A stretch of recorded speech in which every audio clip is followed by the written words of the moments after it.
माननीय श्री बयाजी जोशी जी, निकटपूर्व सरकार्यवाह,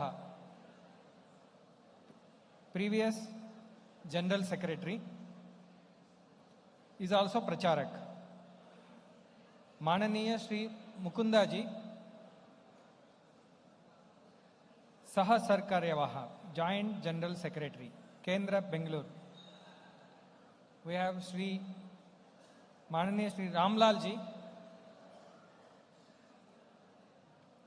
अखिल भारत संपर्क प्रमुख. श्री सुनील देशपांडे जी, अखिल भारत सह संपर्क प्रमुख. We have श्री भारत भूषण जी, अखिल भारत सह संपर्क प्रमुख.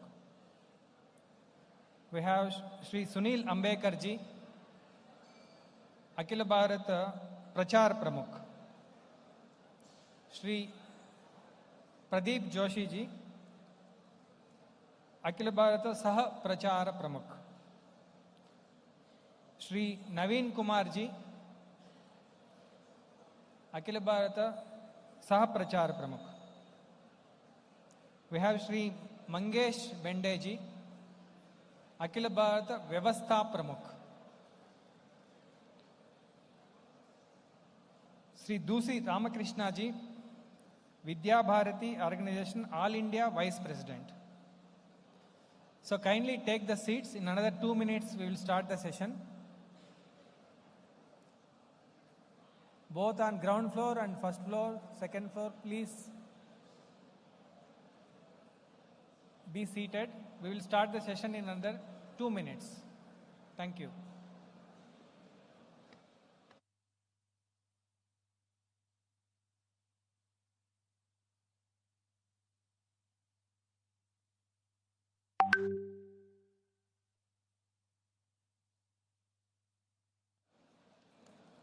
As I explained in the beginning, today is the first day of the session.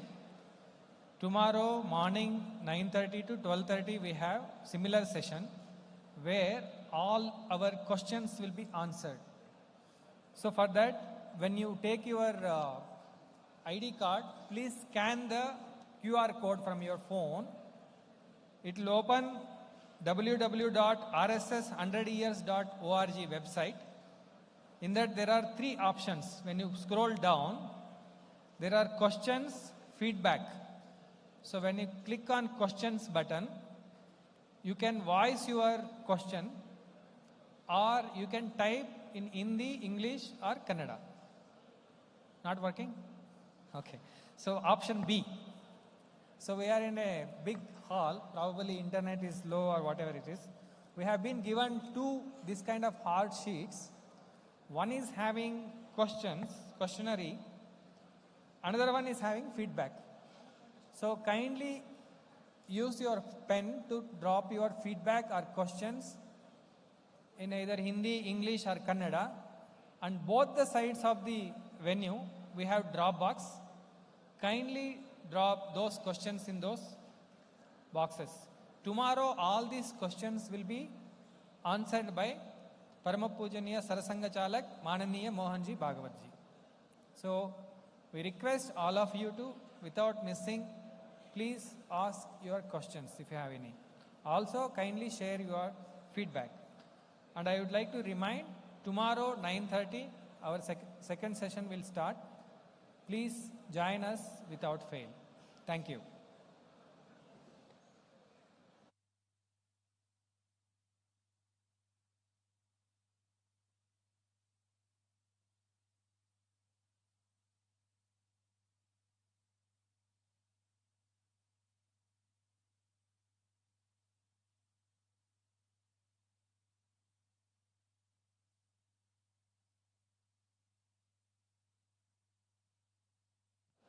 परम पूजनीय सरसंघ चालक माननीय Shri Mohan ji is arriving.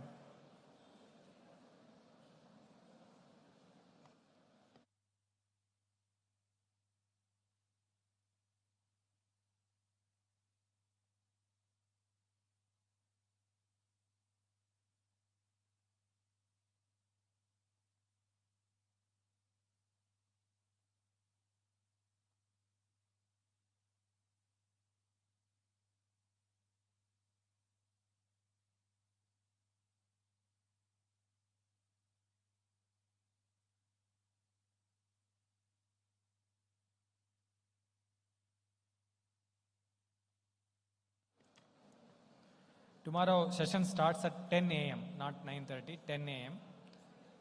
So please join us for tea at 10 a.m. Thank you. It is mentioned in the invite as well. Thank you.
Param Pujaniya Sarsanga Chalak, Mananiya Mohanji will be arriving now.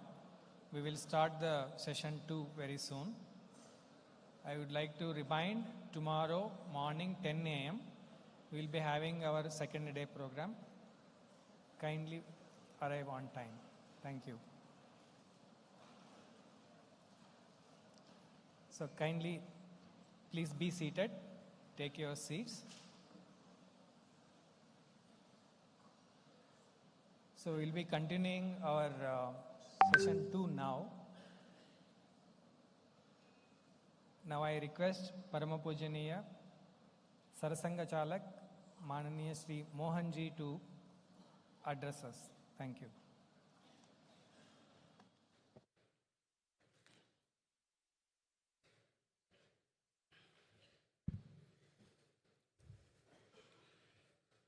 So, what is the life mission of Hindu nation? Swami Vivekananda had said, every nation has a message to deliver, a mission to accomplish, a destiny to fulfill. Bharat also has a mission to give dharma to the world.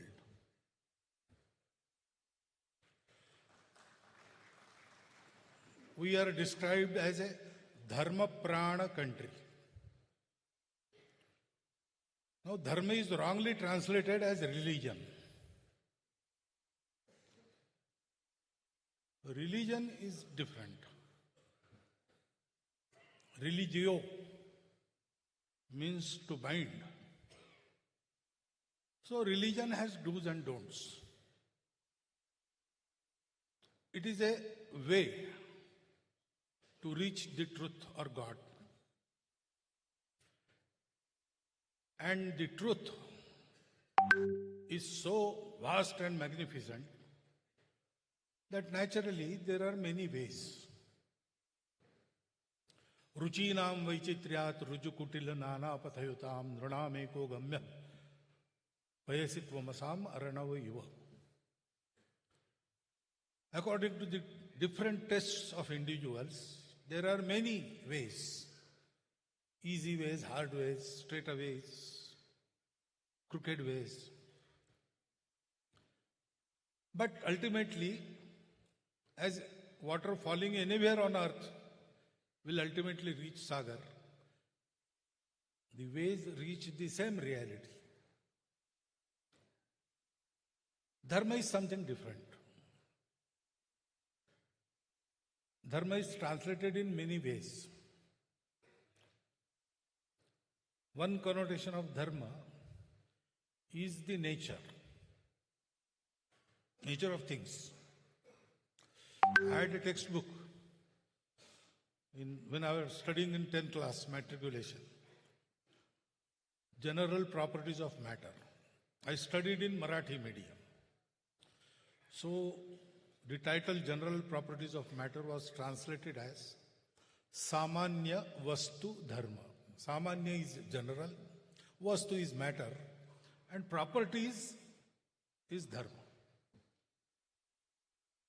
So water will flow, that it is Dharma. Fire will burn, that is Dharma. Dharma is also duty, kartavya. Putra dharma, pitru dharma, raja dharma, praja dharma. Dharma is also described as a middle path. Extremism is not allowed in dharma. All extremes are avoided. And there is a middle path. Tathagat himself has described dharma as madhyama marga. Dharma is also sometimes translated as anushasana, discipline, a particular way of doing the things. Sabba papasya akaranam, kusalasya upasampada, satchitta paryodapanam, ete buddhanusasanam. This is Buddha's anushasana. Not doing any papa, any evil thing. To lead the life so that you don't disturb others, that is kusalasya upasampada. And all the while purify your mind, your intellect, your chitta. That is Buddha's anushasana. That is Buddha dharma. And dharma is also that which sustains. Dharanat dharma ityahu dharmo dharayate praja. Is it needed? As a Bharatiya, I may say, Bharat has to prosper and Bharat has to give dharma. But who wants that dharma? That is the question. And for that, we have to see what today's world scenario is. There is much progress in the world, especially with the advent of science 300 years before. Many amenities have been created by the science. Our knowledge of physical world has increased many folds. We now go beyond solar systems. And we go beyond particles.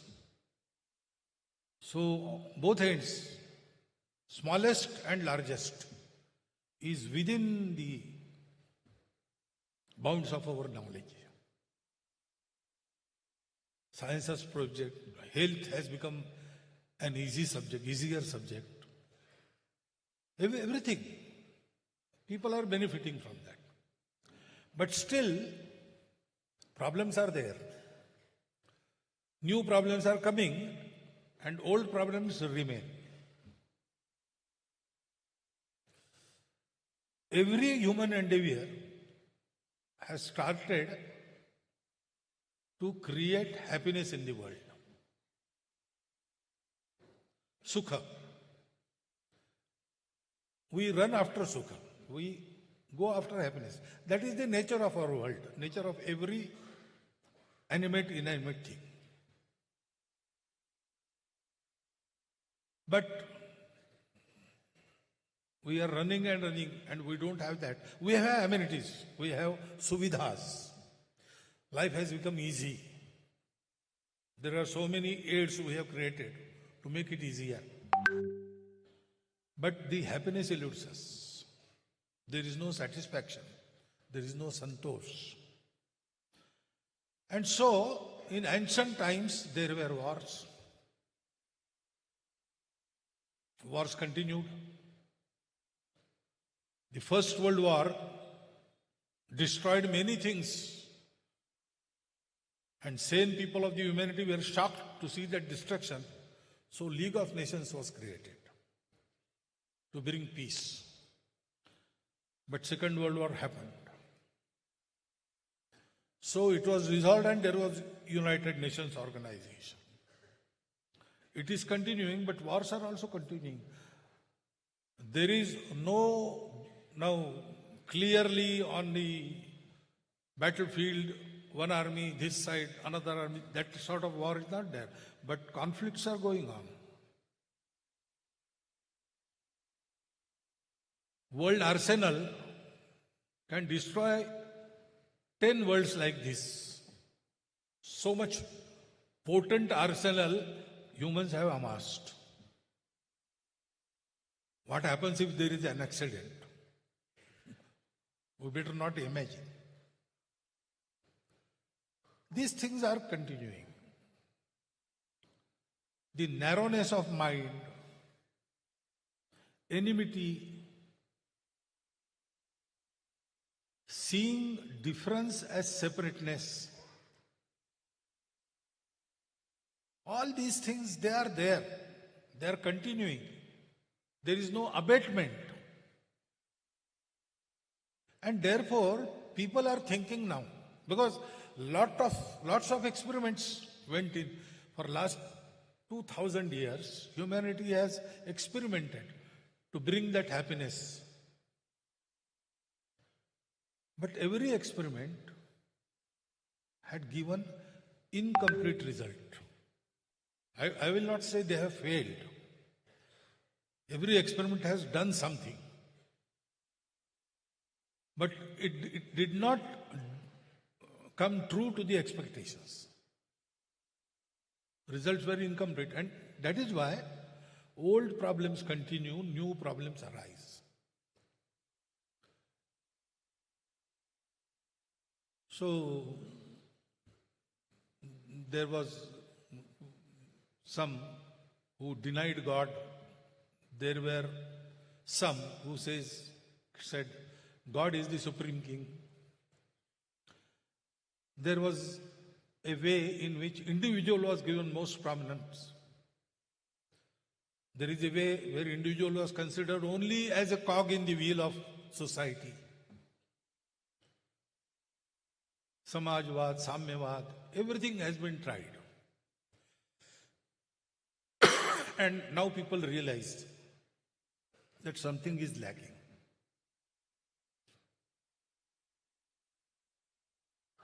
That thing which is lacking, it is the cause of this incompleteness of success of humanity. Now we have complete knowledge of our bodies, our minds, our intellect. But we don't know which connects these three. Body needs some sweet. I will be happy if I eat sweet. But at the same time, I want to eat that sweet with dignity. If someone says, I will give you one peda and I will hit you with my shoe once, as many as shoes you are able to bear, I will give that much. Well, I will deny, no. So different happiness of these three, how can we connect it? To earn money for our family, it's happiness. We go out of our house at 6 o'clock and come at the night. So the very happiness we deny by remaining outside. Our children ask the mother when there is some holiday and I am at home, who is this new person in our home? That happens. So, what connects these? Individualism is growing.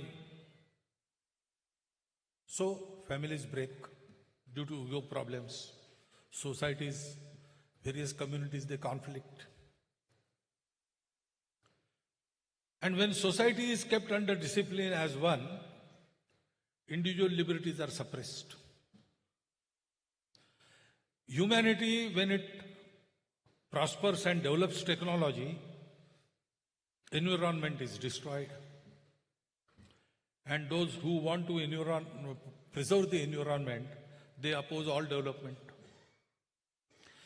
Because we don't know what connects individual, society, and nature. So we want to fulfill all our ends. Means are limited and ends are endless. That is the first sentence of our economic science. So we earn, and earn. But we never learn to be happy. Always mad race is going on about that. So there is this artha, procuring means, and there is kama, fulfillment of desires. But if you want to earn, you have to forego your desires. And if you want to satisfy your desires, you earn less because you spend more. And if you want to have salvation, liberation, mukti, moksha, you have to forego all this.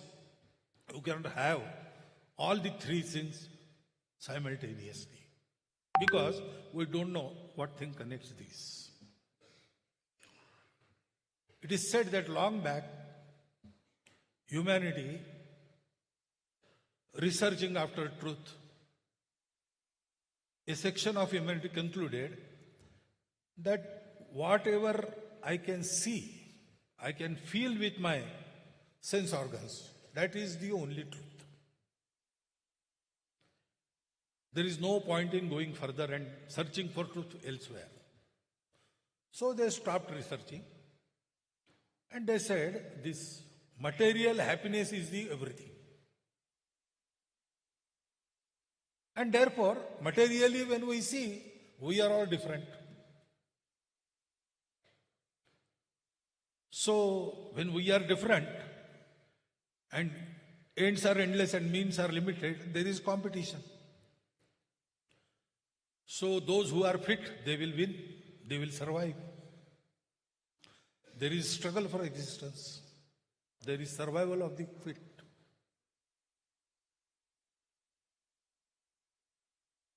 And therefore, because though earth has enough for everyone's need, it cannot satisfy our greed. And being separate, we are not sure of our safety and survival. We amass everything. So we extort it from the natural resources. So there is extortion of nature. And we are always keen to have our rights satisfied, rights obtained. We are not that keen on performing our duties. And this continues. What they tell us, the world is like this, if you like it or not. Be fit and survive. Don't worry about others. You have to survive. Because after death there is nothing. As long as you live, live fully, enjoy fully, and live as long as you can, at the expense of everything else.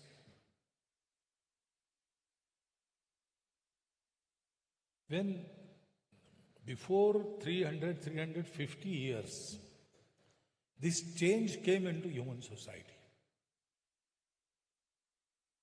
There was a film, The 11th Hour, and various scientists from very many countries and heads of the administration, etc., spoke in that. That film was about nature, climate change. And they unanimously expressed one view. As long as we didn't have means to exploit nature, we lived with nature. We used the flowing energy, which is always replenished. But after we progressed, we had science, and then we got the means to go deeper into earth, and we exploited the stored resources of our earth, which are never replenished after we spend them.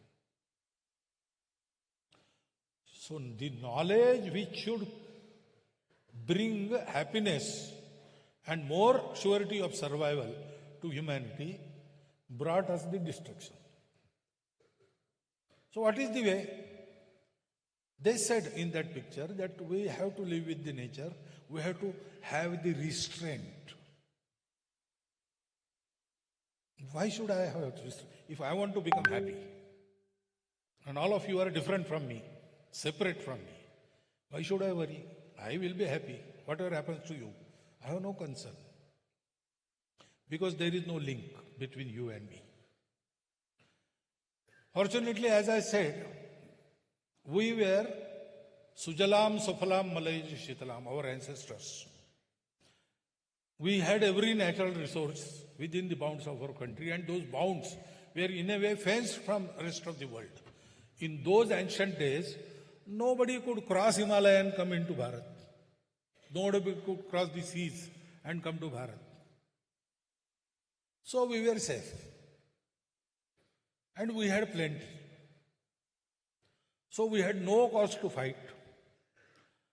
We didn't have any aggressors. And we had time. So where world stopped, we did not. We said we don't get that ultimate thing, absolute reality which cannot change by seeing outside. We have to see inside. And we started seeing inside. And after many tapas, we found that thing which is inside everything in the creation, animate, inanimate, that we call Atman. Whole universe is pervaded by the same Atman. Science also says consciousness. That consciousness pervades everything. Consciousness is not local, it is universal. And everything started with a pre-existing universal consciousness. Science is talking of it now. There is a branch of science, noetic science, that researches about that. But our people had, in the hoary ancient past, our rishis, our munis, they had this realization. By reaching that truth, then we lack nothing. There is permanent satisfaction. Everything we want, we can have. We don't have to quarrel. There is satisfaction. And this thing, that principle, that reality is all pervading. Actually, everything comes out of it and goes back into it. So everything that appears changing, impermanent and different from each other is actually manifestation of the same indestructible, Shashwat we call it, permanent, absolute reality. So to be happy, we have to have sakshatkar, realization of that reality. And therefore, we have to have restraint in our life. We have to have the attitude of giving back, attitude of sacrifice, tyaga. All these things are necessary. That is the way to live. And then, if everything is mine, because everything has come out of the same thing, which is in everything, that is Atman. You and me are the same, we appear different. That is a question of seeing. As long as we see each other as different. You had your coffee in the interval or your alpahar in the interval, I had mine. Because you had coffee, that doesn't mean that I need not take coffee. I want to have my separate coffee. But in our household, some sweets are made and children come and they finish all the sweets. There is nothing left for the mother. Mother says, okay, you have eaten to your full, I am fulfilled. I don't want. My stomach is already full. How that happens? That is this realization of oneness in its simplest, crudest form. That oneness connects everything. It connects our Sharira, Mana, Buddhi in form of Atma. It connects individuals, society, Srishti, that is nature, in form of Parameshti or Parabrahm, whatever you call. And it connects our Artha, Kama and Moksha in form of Dharma. Dharma is the balance. We have to have balance. Dharma is for everybody and everything. All. We say maximum good of maximum people. Or Bharat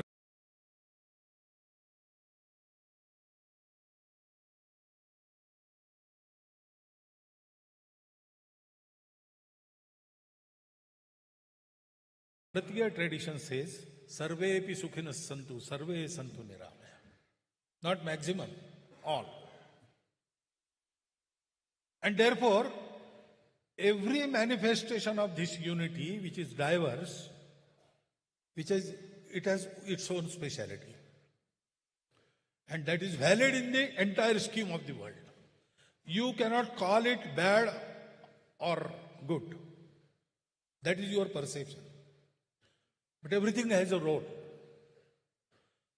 And dharma is the balance which gives you capacity to balance all this. A very old story, every one of you might be knowing it. In our tradition, there was one Shibi Raja. And in his court, a dove came flying. That dove was very frightened. And it said to the king, one hawk is chasing me. It wants to kill me and eat me. Please give me asylum. So Shibi Raja gave him asylum. He hid in his robes. Then hawk came and he asked Shibi Raja, did a dove come here? I am hungry. I want to eat that dove. I think it has come to you. Please surrender it to me. Shibi Raja says, no. He wanted asylum, I gave him asylum. He is my praja. I want to protect him. I will not let you eat him. Then hawk says, you are talking of dharma, but nature has given me the dharma to eat the dove. I am not a vegetarian like you. I must eat meat, otherwise I will starve. You are starving me. You are creating hindrance in observing my dharma. And you are talking of dharma. Dharma is not like that. Dharma is for everyone. Dharma is everywhere, creating happiness, fulfilling every need. Now, if we think legally only, what is the answer? Shibi Raja should surrender the dove to hawk. Otherwise, Shibi Raja should kill the hawk. Or Shibi Raja should let the dove go free and let the hawk chase him. Whatever will happen, happen. That is the only answer. Materialist view can create laws for the well-being of everything. But they have a limit. They cannot answer this really. Shibi Raja invokes dharma and he says, you are right. It is your dharma to eat meat. Your dharma doesn't say that you have to eat doves only. You want meat, okay. Dove has to save his life. It will be allowed. You want to eat meat. I will allow you to eat meat. You take my meat of the same weight and satisfy your hunger. Your dharma will be protected. Dove's life, it will be saved. And my dharma to protect the dove, that also will prevail. That is dharma. That is balance. And for the balance to be restored, human beings, being the supreme in the creation, on the top of the ladder, they have to give, they have to leave, they have to let go. That way of dharma has to be given to the world from time to time. And this time has come because world is stumbling. There is no answer. Actually, there is answer if we think in the way of dharma. But that dharma has to be lived. And a prosperous nation should be created on the basis of dharma way. Then we can, because we are told to do this, and our way was also defined. Etad desha prasutasya sakashad agra janmanat. We are agra janma, we are the oldest of the nations. And therefore, those who are born of this nation, swam swam charitram shiksheran prathivyam sarva manava. To educate the humanity not by preaching, by your practice, leading by example, leading from within. Our ancestors once upon a time did this. They went from all over the world, from Mexico to Siberia. They went on foot. They went in small dinghies, crossed the seas, crossed the mountains. Anywhere they went, they did not suppress anyone. They did not plunder. They did not convert. They befriended every nation. They gave the knowledge they had. And if there was something to learn, they learned it from that. Ano bhadra karto yantu vishwata. That time has come again. Bharat has to rise. Bharat has to establish itself as a dharma nation. And then freely, nations all over the world, they will see us in their own way. They will define their own swadharma. They will create the prosperity for their own nation. And all the nations together will contribute for the betterment of humanity, betterment of the universe. That has to happen.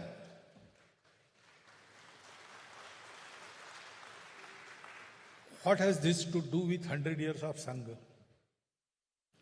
I already told you, Sangh is for evolution of life mission of Hindu nation. And the first step of that evolution is to prepare the society. That is still incomplete. We have to extend our work. So, in centenary, our first concern is to take our work to every village, to every strata of the society, to every class, caste, etc. We see Hindu society as one homogeneous society, but world sees Hindu society in so many diversities. We have to reach every diversity. We have to organize the Hindu society. Whole of the Hindu society, all 142 crore people, with so many religious denominations, and some of them came from outside in the course of history. Okay. Worship may change. People are ours. So first we have to do that. So we have kept going on for the extension of our work. We have plans to extend our work to all geographical units in our country and to every layer, every strata, every kind in our society. To that end, we have started our dialogue with those who do not consider themselves Hindu. They agree that they are Bharatiyas. They also sometimes say we are not Hindus, we are Hindavi. We have come from Hindus. They say we are Indic people. We know all these are synonyms. Hindu word we use because Hindu denotes the content. Hindu is not restricted by any form. So it can be applied to everybody who accepts all the diversities, respects all the diversities. So first thing we have to do is to take our work everywhere. create these organizations, create individuals who will walk this talk. Because ideals are not enough. Ideals are like stars, which we can never reach. But we can plot our chart according to them. That is a saying. But when we go to plot our chart according to ideals, we see the hard way they had to negotiate. And then we say it is better not to cross that path. When we have someone like us, someone of our own level, doing that, we say, okay, that is a noble thing, and if he can do it, I will also do it. We have enough ideals, ample ideals. There is no dearth. But we have to have examples who are within us. The Nayak Rabindranath Tagore described. That work we will keep doing and we will try to complete it at the earliest. At the same time, all the well-meaning people of our society, we call them Sajjan Shakti. You are sitting here, you are Sajjan Shakti. They want something good to happen in our country. Not only that they want it, they try to do their bit.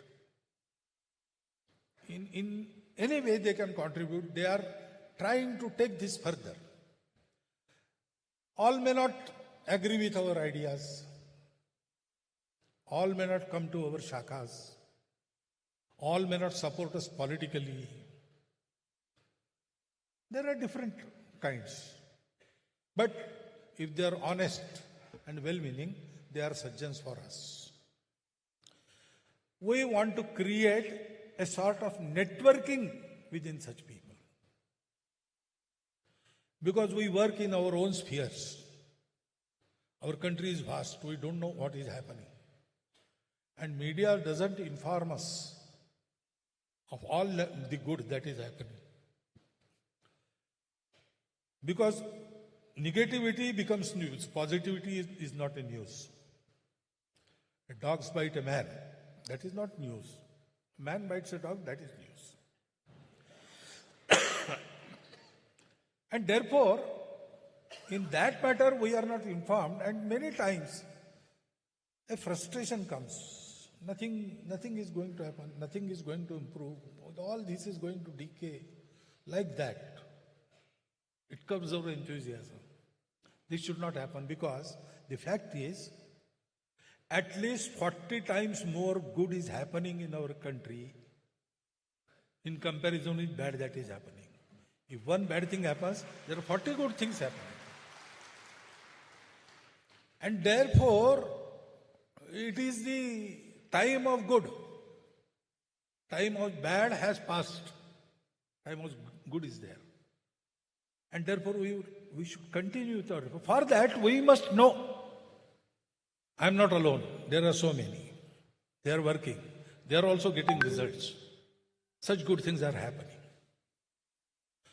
So that networking is the another plan we have. And of course, if the Bharat of our dreams has to materialize, there should be first thinking. So we want to initiate a nationwide deliberations and discussions.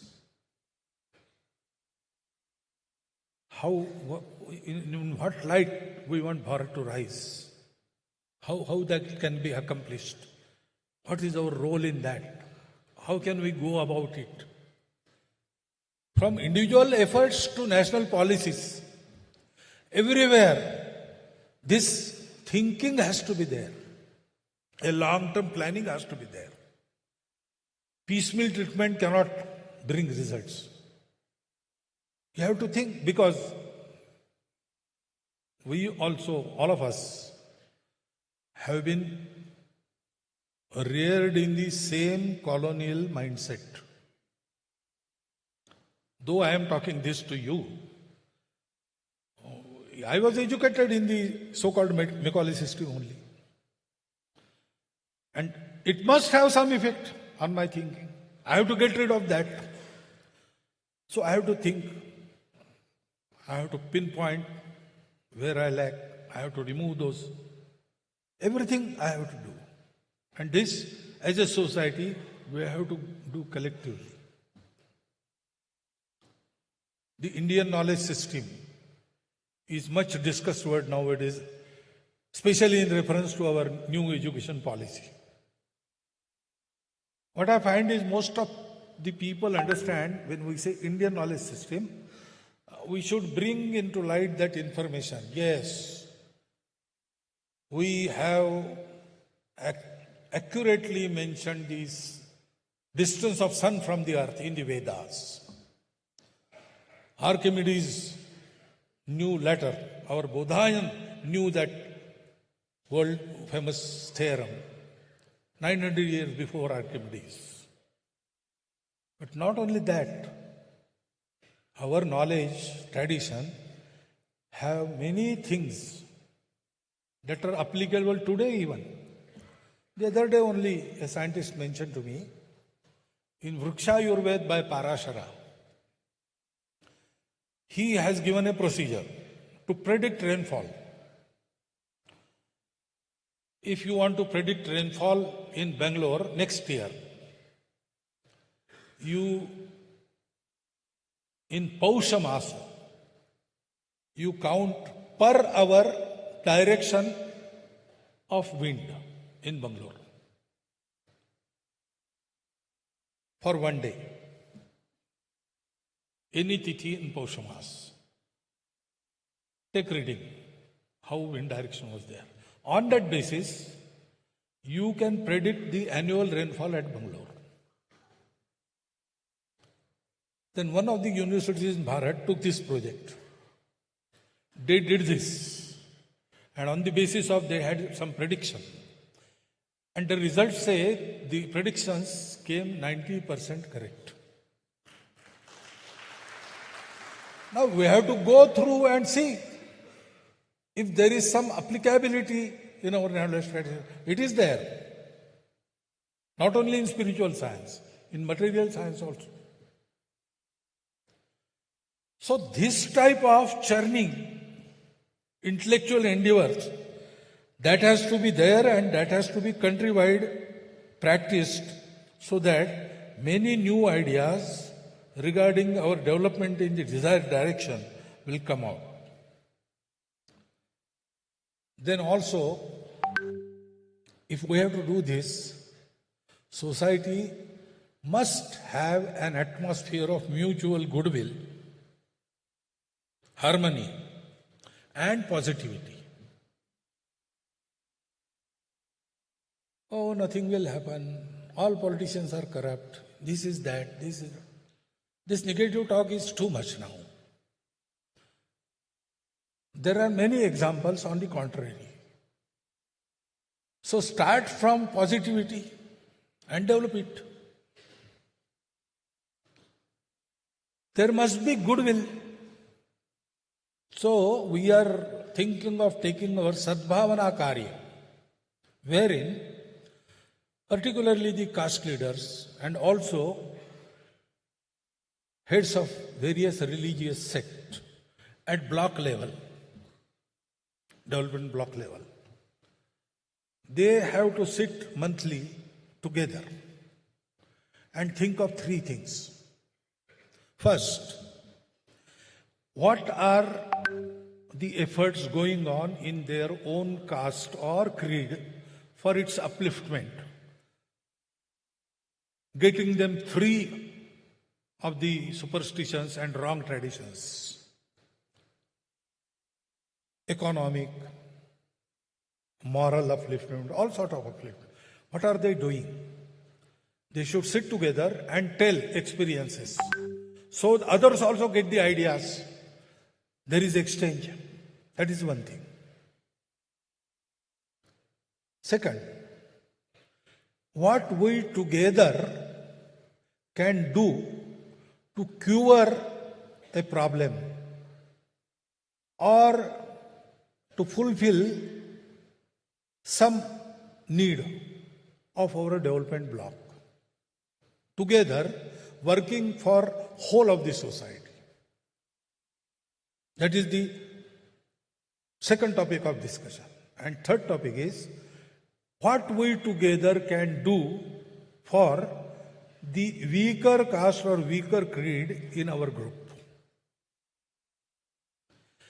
If they think like this periodically, monthly, and do something about it, small tasks are there, which can be done on their own basis. They do not need any help outside. Whatever they can do with their own resources, they should do. They should resolve it and they should fulfill it together within coming month.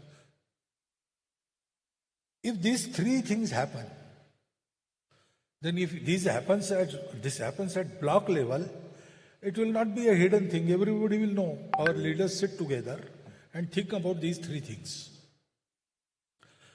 Nobody will be able to create any conflict within our society on any basis.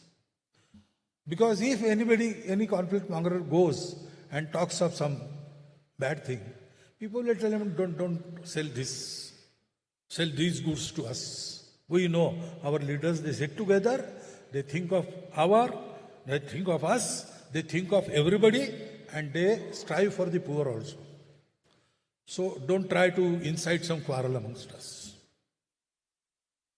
That sadbhavana we have to take up to block level. That is in our plan. And of course, such behavior will create harmony in the society, which is much needed thing. That harmony, that apnapan,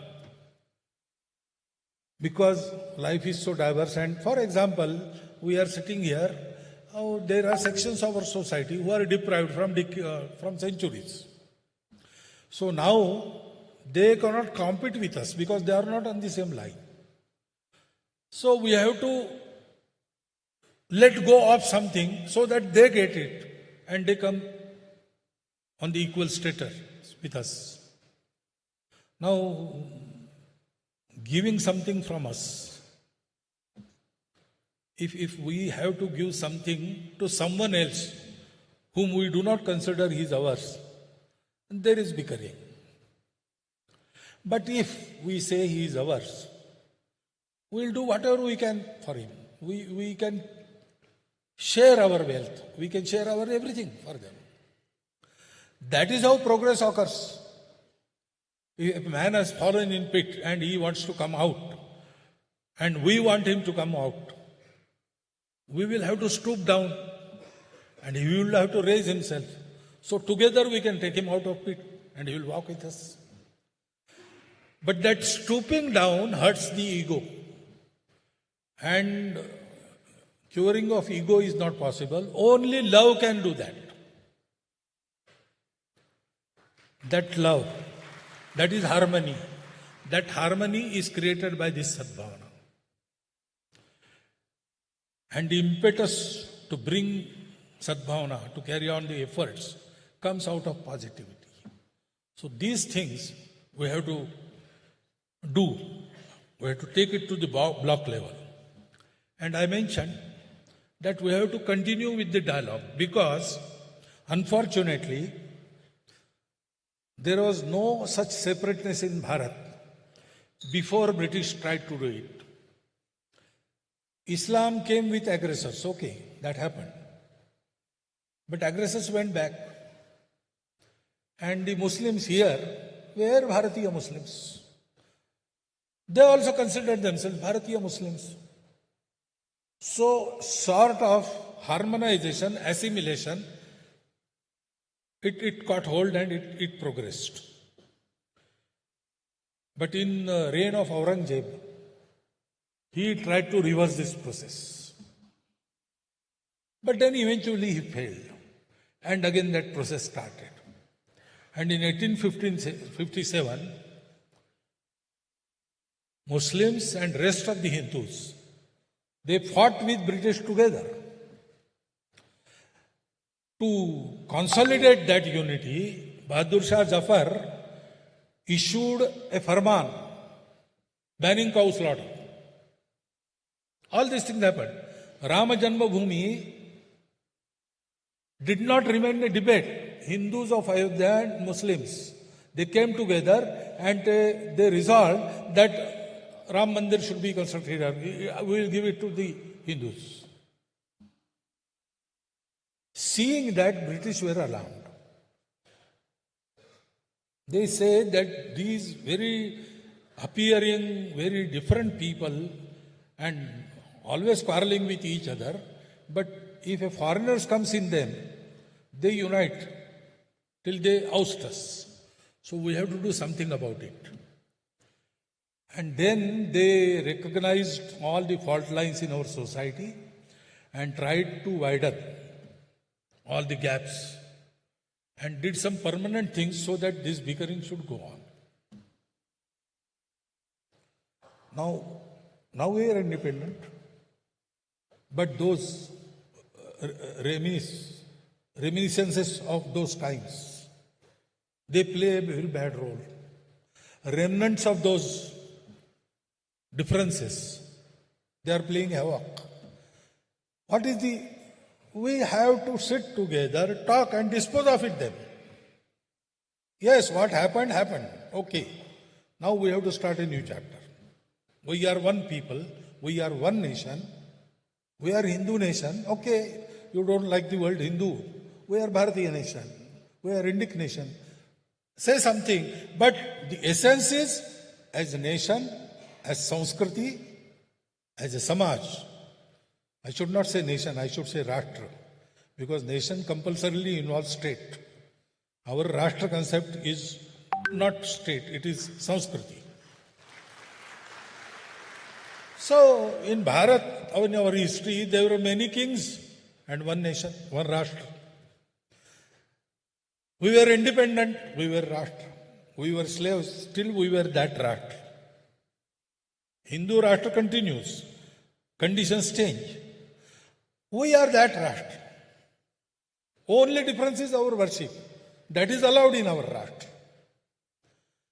All these understandings should dawn on the minds, on those minds who, for say 2 centuries, have been raised in the separateness of the things, deliberately, to cut them out from us.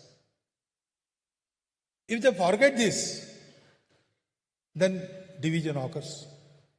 Hindu bhava ko jab jab bhule, आई विपद महान, भाई टूटे, धरती खोई, मिटे धर्म संस्थान. Why divisions occur in Bharat? Why divisions occurred? There are many reasons, temporary reasons, we can discuss in any way we want, but one common factor was there. Either there was lessening of Hindu population or lessening of Hindu bhava. There are Muslims with Hindu bhava, because Muslim is a worship. This is our national identity. We have to educate these sections also.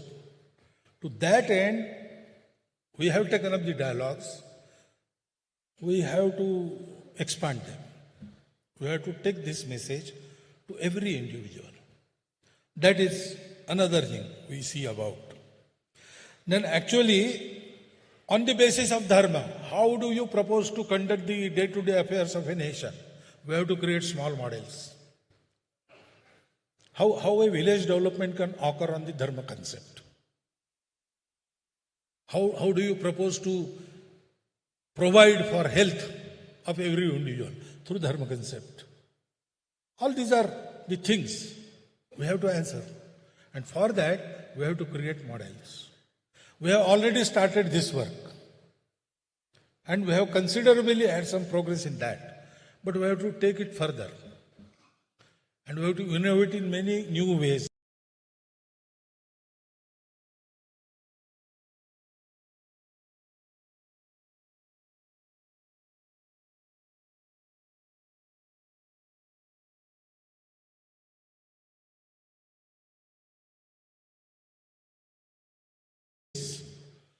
And we have to have contact with others who are working in these fields. With different ideas, not necessarily dharma model, But there are many things we can learn from them also, and they can learn from us. There has to be cooperation. There has to be complementation. There has to be a learning from each other. And that we have started. We have our Seva Sangam scene, which we invite all such people and exchange. Give and take occurs. And then, of course, when we say etad desha prasutasya sakashadagra janmana, so we have to create a life in Bharat first, which is free of all these anomalies. In Gandhiji's words, there were 7 social sins. We can find them in different degrees in every country of the world. Pleasure without conscience, wealth without work, knowledge without character, commerce without morality, science without humanity, religion without sacrifice, and politics without principles. That is the malady prevalent everywhere in different degrees. First, we have to create Bharatiya life free of all this. And then we have to invite the world, or we have to go in outreach towards the other countries of the world and tell them, sir, we have found this way. You can come and see, study it, and whatever is applicable in your country, you can pick it from here. In the process, if you have something to teach us, please teach us. The way need not be exactly the same. Basis is same. Our gantavya, our reaching point is the same. But we start from Bharat, and we start from UK, and we start from USA, from Australia, from some southeastern country, Kazakhstan, etc., etc. So they have their own standpoint, and they have to adapt this model to their own situations. This exchange should occur. For that, a global outreach should be there. And particularly, first, our neighboring countries. Most of them were Bharat 100 years before. Actually, they are our people. But politically, they are different countries. And we honor their sovereignty and everything else. But that doesn't mean that we don't want to cooperate. Initiatives like SARC, but they are government initiatives. I am talking here of people-to-people cooperation, people-to-people. So, if our neighboring countries are being helped by Bharat in creating good life in those countries, that is a message for world. Otherwise, we will go to America and preach them about this. They will say, first, take care of Nepal, take care of Bangladesh, take care of Sri Lanka, then come to us. And there is nothing difficult in this. These are our people. Even in today's conditions, they have many similarities with us. Actually, they feel most at home when they come to Bharat. And we don't feel we are outside Bharat when we go there. You can travel and take the experience. So we have to do this. These are some things in our minds. First few things we have decided. We have a plan and we will proceed. But this global outreach, the neighboring countries, creating a model, national model of Bharatvarsha, definitely we intend, they are in our intention, but now we have to go step by step, create some plan, have the primary things necessary to execute it, and then that I cannot decide individually. Our Pratin Sabha decides upon that. When and how is their prerogative. As I was introduced, I think, in that I am only friend, philosopher and guide. So, in our philosophy, that is there. And we each of us very ardently wish to this to happen.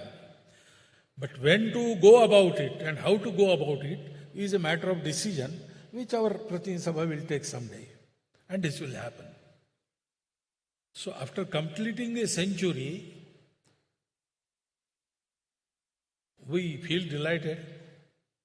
Some credit also we feel that we have some credit about that. But we know that our task is still incomplete. In a way, we completed 100 years is a matter of pride. But also, we took 100 years to come here. That is something for us to introspect.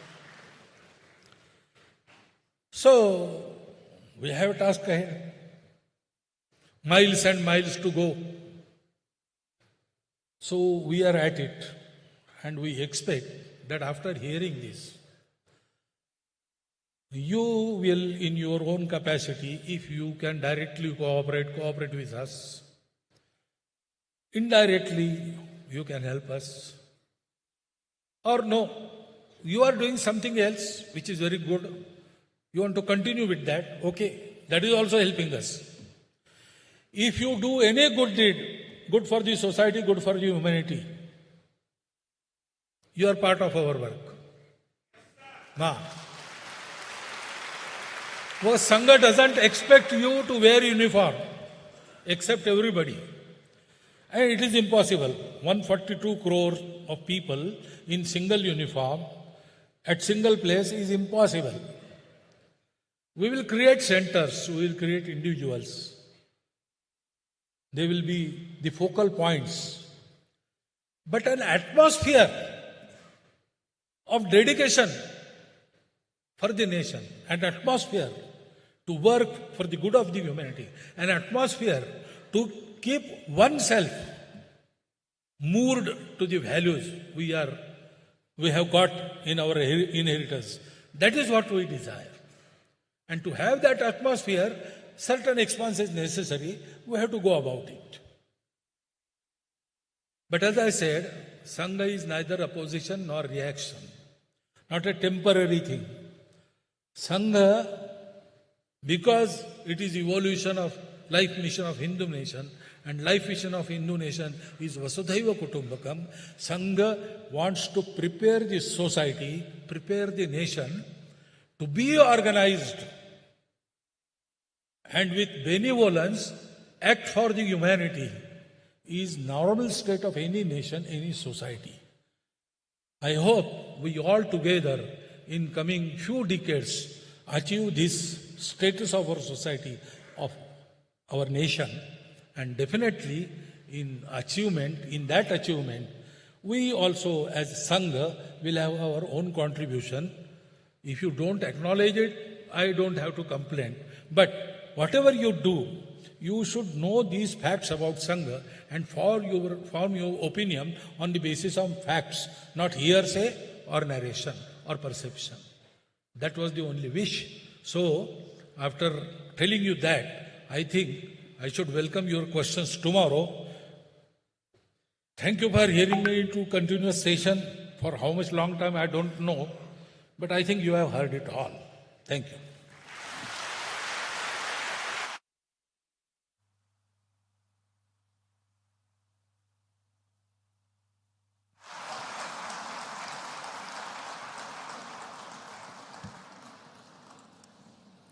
Before the Rashtragan, just two instructions. Appreciate your time for coming today.